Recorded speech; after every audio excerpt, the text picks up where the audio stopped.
Hello friends, अभी हम नागपुर के अंदर हैं। हमने यहाँ पे अपना मशीन इंस्टॉलेशन किया है 3 किलोवाट। ये 1.5 मीटर बाई 6.5 मीटर है। इस पर आराम से 2 सीटें आराम से लोड करके आप फिटिंग कर सकते हैं। एक पे देखिए पीछे कटिंग चल रहा है और दूसरा अनलोडिंग हो रहा है। ये देखिए,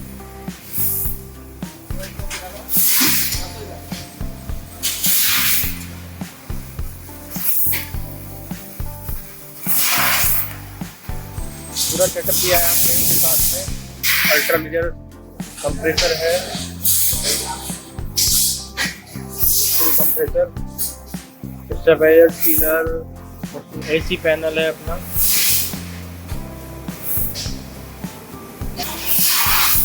मशीन का जो हमारा पार्किंग एरिया है वो 6.5 मीटर के बाद है, पीछे है पार्किंग एरिया। ये देखिए, यहाँ से यहाँ तक मशीन का पार्किंग एरिया है।